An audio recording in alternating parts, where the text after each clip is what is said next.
گزشتہ 2 روز سے بانی پی ٹی آئی کا اکاؤنٹ خاصا فعال ہے۔ بدھ کو بانی پی ٹی آئی نے اپنے خدشے کا اظہار کرتے ہوئے لکھا کہ اگر پارٹی نے سڑکوں پر آ کر کوئی آواز نہیں اٹھائی تو پی ٹی آئی کی پارلیمانی پارٹی کو آہستہ آہستہ تباہ کر دیا جائے گا۔ اب بات چیت کی کوئی گنجائش نہیں بچی ہے۔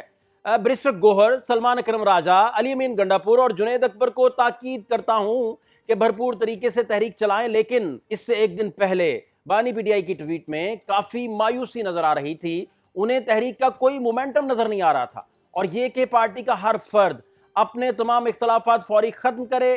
ان کی سیاسی ملاقاتوں پر بھی پابندی ہے، صرف اپنی مرضی کے بندوں سے ملوا دیتے ہیں اور دیگر ملاقاتیں بند ہیں۔ دوسری طرف سرگودا کی خاک سے لے کر لاہور کے ایوان عدل تک 9 مئی کے سائے اب تاریخ کے اوراق پر ثبت ہو گئے ہیں۔ 22 جولائی کو منگل کے دن پہلے سرگودا کی اے ٹی سی کی عدالت نے فیصلہ سنایا۔ Opposition leader Punjab assembly Malik Ahmad Khan Bachar, M N A Ahmad Chattha سمیت پی ٹی آئی کے 36 کارکنان کو 10-10 سال کی قید سنائی گئی، اور ان کے خلاف تھانہ موسیٰ خیل میاں والی میں مقدمہ نمبر 72 درج تھا، اور ان پر الزام تھا کہ انہوں نے سرکاری املاک کو نقصان پہنچایا، جلاؤ گراؤ کیا، اشتعال انگیزی کی، اور اس حوالے سے عدالت نے 50 گواہوں کے بیانات قلم بند کیے۔ سی سی ٹی وی فوٹیجز اور دیگر شہادتوں کی روشنی میں یہ فیصلہ مرتب کیا گیا۔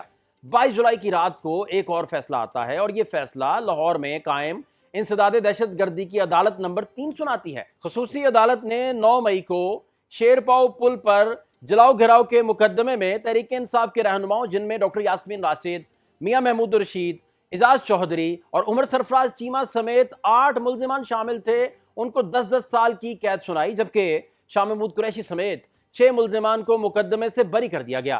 اس کیس میں پروسیکیوشن کے 61 گواہان نے ملزمان کے خلاف شہادت دی، اور عدالت نے مجموعی طور پر 14 ملزمان کا ٹرائل کیا۔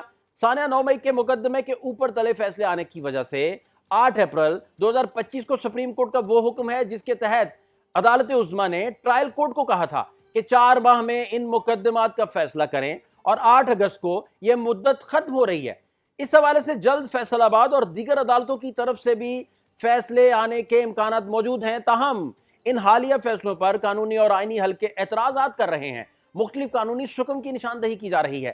پاکستان تحریک انصاف نے اے ٹی سی عدالتوں کے ان فیصلوں کے خلاف ہائی کورٹ میں جانے کا فیصلہ کیا ہے، لیکن اگر اعلیٰ عدالتوں نے بھی یہ فیصلے برقرار رکھے تو نہ صرف سزا پانے والے موجودہ پارلیمنٹیرین نااہل ہو جائیں گے، بلکہ آنے والے دنوں میں مزید فیصلے آئے تو بقول بیرسٹر گوہر کے پاکستان تحریک انصاف کے 75 پارلیمنٹیرینز نااہل ہو سکتے ہیں۔ یہ جو ابھی سلسلہ شروع ہوا ہے، یہ مے 9 والے کیسز سے، جو اس میں ہمارے پارلیمنٹیرینز ہیں، ان میں سے ابھی تک ایک سینیٹر کو سزا ہوگی، اعجاز چودھری صاحب کو، اسی طرح احمد چٹھا صاحب کو اور عبداللطیف صاحب، 2 ایم این ایز کو بھی سزا ہو گئی، اور اسی طریقے سے ایک ایم پی اے احمد بچر صاحب کو بھی سزا ہو گئی۔ یہ 39 تو مے 9 کے، اگر باقی بھی کہیں جس پہ انہوں نے کوئی زیادہ لگائے ہوئے سیریس، تو پھر یہ ہمارے 75 پارلیمنٹیرین ایسے ہیں جو at the risk of losing their including the MPs of including the chief minister of 9 مئی سے متعلق تمام مقدمات اور کیسز میں ایک کردار ایسا ہے جس پر کافی انگلیاں اٹھ رہی ہیں، وہ ہیں شاہ محمود قریشی صاحب۔ ان پر بھی 9 مئی کے مقدمات ہیں۔ انہیں پہلے اڈیالہ جیل راولپنڈی میں رکھا گیا تھا، لیکن کچھ عرصہ سے وہ لاہور کی کوٹ لکھپت جیل میں ہے، لیکن جب 22 جولائی کو انسداد دہشت گردی کی عدالت نے فیصلہ سنایا تو انہیں بری کر دیا گیا، جس کے بعد یہ آوازیں اٹھنا شروع ہو گئیں کہ انہیں کسی ڈیل کے نتیجے میں یہ رعایت دی جا رہی ہے۔ حالانکہ 9 مئی کے وقت وہ پارٹی کے وائس چیئرمین تھے، اور بانی پی ٹی آئی کے بعد انہی کا نام آتا ہے، تو پھر وہ سزا سے کیسے بچ سکتے ہیں؟ سوشل میڈیا سمیت بعض حلقوں میں یہ بھی کہا جانے لگا کہ شاہ محمود قریشی کو بانی پی ٹی آئی کی جگہ پر پارٹی میں مرکزی حیثیت دی جانے والی ہے، اور وہ تحریک انصاف کی قیادت کریں گے۔ تاہم ان تمام سرگوشیوں، چہمگوئیوں اور افواہوں کی پی ٹی آئی کے سیکریٹری جنرل سلمان اکرم راجہ نے یہ کہہ کر تردید کر دی کہ شاہ محمود قریشی سے متعلق یہ کہنا قبل از وقت ہے کہ وہ پارٹی کی قیادت سنبھالیں گے۔ شاہ محمود قریشی مخدوم سجاد قریشی کے فرزند ہیں، اور وہ ملتان کے ایک ممتاز روحانی خانوادے سے تعلق رکھتے ہیں۔ ان کا تعلق سلسلہ سہروردیہ سے ہے، اور یہ درگاہ حضرت غوث بہاؤالدین ذکریہ رحمۃ اللہ علیہ کے سجادہ نشین ہیں۔ جنوبی پنجاب اور سندھ میں ان کے مریدین کی تعداد بہت زیادہ موجود ہے، اور شاہ محمود قریشی کے سیاسی سفر پر اگر نظر دوڑائیں تو یہ بہت دلچسپ ہے۔ بیرون ملک سے تعلیم حاصل کرنے کے بعد 80 کی دہائی میں انہوں نے ڈسٹرکٹ کونسل کا الیکشن لڑا، لیکن اس میں وہ کامیاب نہیں ہوئے تھے، اور بعد میں وہ اپنے والد کی پیروی میں آئی جے آئی اور مسلم لیگ نون کے سرگرم رکن بن گئے۔ ایم پی اے بنے تو نواز شریف کی پنجاب کابینہ میں وزیر خزانہ کے عہدے پر فائز ہو گئے. نون لیگ سے اختلافات ہوا تو 93 میں پیپلز پارٹی میں شامل ہو گئے. بینظیر بھٹو کے قریبی ساتھی بنے. ایک بار پیپلز پارٹی پنجاب کی صدارت کا تاج بھی انہیں پہنایا گیا. 2007 میں بینظیر بھٹو کی شہادت کے بعد 2008 میں آصف علی زرداری اور یوسف رضا گیلانی کی حکومت بنی تو انہیں وزارت خارجہ کا قلمدان سونپا گیا. امریکی کنٹریکٹر ریمنڈ ڈیوس کے معاملے پر انہوں نے وزارت اور پیپلز پارٹی سے استعفیٰ دے دیا اور پاکستان تحریک انصاف میں شامل ہو گئے. 2017 میں ریمنڈ ڈیوس نے کتاب لکھی جس میں انہوں نے شاہ محمود قریشی کی شخصیت کے حوالے سے مایوسی کا اظہار کیا اور انہوں نے اسے سفارتی استثناء دینے سے انکار کیا اور دوستوں جیسا برتاؤ نہیں کیا. 2018 کے الیکشن سے پہلے یہ خیال تھا کہ پنجاب کے وزیر اعلیٰ شاہ محمود قریشی ہوں گے، مگر اندرونی سیاست نے کچھ ایسا کام کر دکھایا کہ صوبائی نشست ہار جاتے ہیں جس کی وجہ سے وہ وزارت اعلیٰ کی دوڑ سے باہر ہو گئے. البتہ انہیں پھر سے وزیر خارجہ بنا دیا جاتا ہے. یہ بھی کہا جاتا ہے کہ جب جاوید ہاشمی پی ٹی آئی کا حصہ بنے تو شاہ محمود قریشی اور جاوید ہاشمی میں پنجہ آزمائی شروع ہو گئی تھی.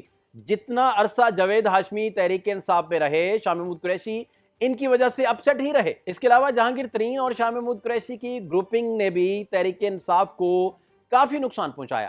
شاہ محمود قریشی کے ایک مقدمے میں بریت پر جس طرح ان پر پی ٹی آئی کو ٹیک اوور کرنے کی باتیں ہو رہی ہیں. جنوری 2024 میں سابق گورنر سندھ عمران اسماعیل نے یہ انکشاف کیا تھا کہ Shah Mahmood Qureshi P T I میں گروپ بنانا چاہتے ہیں، لیکن ہم نے ان کا ساتھ دینے سے معذرت کر لی تھی. جبکہ شاہ محمود قریشی کا اس حوالے سے کہنا تھا کہ 9 مئی کے بعد پی ٹی آئی چھوڑنے والوں نے اڈیالہ جیل میں ان سے ملاقات کی تھی. عمران اسماعیل، فواد چودھری اور عامر کیانی اور مولوی محمود ان سے اڈیالہ جیل میں ملاقات کے لیے آئے تھے اور کہا تھا کہ پارٹی چھوڑیں اور ہم الیکشن لڑیں گے اور آزاد حیثیت میں لڑیں گے. اس پر عمران اسماعیل نے ٹویٹ کیا تھا کہ انہوں نے شاہ محمود قریشی کو پی ٹی آئی چھوڑنے کی بات نہیں کی. اس کے علاوہ یہ ملاقات شاہ محمود قریشی کی خواہش پر ہوئی تھی. اہم برادر اسلامی ملک پر تنقید، کوالالمپور سمٹ میں پاکستان کا شرکت نہ کرنا اور سی این این کو دیا گیا ایک انٹرویو اور مشہور زمانہ سائفر. ان کی وزارت خارجہ کے دوسرے دور کے وہ بڑے تنازعات تھے جن کی وجہ سے پاکستان کو کافی مشکلات کا سامنا بھی کرنا پڑا. پاکستان کی سیاسی فضا میں ان دنوں شاہ محمود قریشی کی پاکستان تحریک انصاف کی قیادت سنبھالنے کی گونج ہے. ایک ایسا رہنما جس کے لب و لہجے میں شائستگی، گفتار میں تجربے کی جھلک ہے اور آنکھوں میں اقتدار کے نشیب و فراز کی گواہی بھی نظر آتی ہے. لیکن پی ٹی آئی کی قیادت بانی سے ہٹ کر کسی اور کے ہاتھ میں آنے کی بات ہے تو اس حوالے سے زمان پار کے ایک واقعے کا بڑا حوالہ دیا جاتا ہے جس میں شاہ محمود قریشی صاحب بھی موجود تھے. اس موقع پر کسی نے سابق وزیراعظم سے پوچھ ہی لیا کہ آپ کے بعد پارٹی کون چلائے گا، تو بانی پی ٹی آئی نے کہا کہ مراد سعید پارٹی کو لیڈ کریں گے. شاہ محمود قریشی صاحب باہر آ جائیں تو پارٹی سنبھالی جا سکتی ہے، ابھی بھی اسے لے کے آگے بڑھا جا سکتا ہے. نہیں، پارٹی تو نہیں سنبھالی جا سکتی کہ دلہن وہی جو پی ایم تھا. عمران خان سے بڑا تو تحریک انصاف میں کوئی نہیں ہے نا، وہ خود موجود ہے. شاہ محمود قریشی جو کہ وائس چیئرمین ہے اور نمبر 2 ہے، مطلب ہر لحاظ وہ جب آئے تھے تو میں ہی ان کو نیگوشیٹ کر کے لایا تھا اور ان کی شرط یہ تھی کہ عمران خان صاحب کے بعد میں ہوں. اپریل 2023 میں بیٹھے اپنے گھر میں، کسی نے پوچھا آپ کا جانشین کون ہے، شاہ محمود قریشی صاحب موجود ہیں وہاں پہ. کہتے ہیں جی مراد سعید. انفیکٹ اس کا تو لوگوں نے کہا مراد سعید، میں کہ نہیں بھائی، وہ صرف اس کو غیر سنجیدہ عمل بتا رہا ہے کہ کوئی بھی نہیں ہے. آپ یہ بتا رہے ہیں کہ وہ یہ سوچ رہے ہیں کہ یہاں یہ پارٹی میں ہی چلاؤں گا، یہاں کسی کے کام کی نہیں رہے گی. بیسیکلی آپ یہ میرا ایگزیکٹلی رائے یہی ہے. سوال یہ ہے کہ کیا وہ عمران خان کے بعد پارٹی کو اس جوش اور جذبے کے ساتھ لے کر چل سکتے ہیں؟ کیا ان کی شخصیت عوامی سطح پر وہی کرشمہ رکھتی ہے جو عمران خان کی پہچان بن چکی ہے؟ شاہ محمود قریشی ایک سیاسی خانوادے سے تعلق رکھتے ہیں، سفارت کاری کا ہنر جانتے ہیں اور پارلیمانی سیاست میں ایک پہچانا ہوا نام ہے. مگر پی ٹی آئی کی روح صرف سیاسی نظم نہیں بلکہ عوامی تحریک، انقلابی سوچ اور خاص طور پر بیانی کا استعارہ بھی ہے. بانی پی ٹی آئی کی غیر روایتی سیاست نے قوم کے دلوں میں جو جگہ بنائی تھی، اس کے بعد پارٹی کی باغ دوڑ سنبھالنا کسی کے لیے کیا آسان ہوگا. اگرچہ شاہ محمود قریشی کے پاس تدبر ہے، مگر قیادت صرف تدبر کا نہیں، وجدان اور عوامی محبت کا نام بھی ہے، اور وقت ہی بتائے گا کہ وہ اس آزمائش پر پورا اترتے ہیں یا نہیں، اور پی ٹی آئی میں کون مائنس ہوگا، کون پلس ہوگا. سیاسی آنکھ یہ دیکھنے کو بھی منتظر ہے. لیکن خاص بات یہ ہے کہ کیا عمران خان اپنے جانشین کا کسی لمحے کوئی تقرر کر سکتے ہیں، یا یہ سوال اسی طرح ہی رہے گا کہ عمران خان کے بارے میں جیسے ان کے فیملی ممبر بھی کہتے ہیں کہ عمران خان کسی سٹیج پر اپنا جانشین مقرر نہیں کریں گے.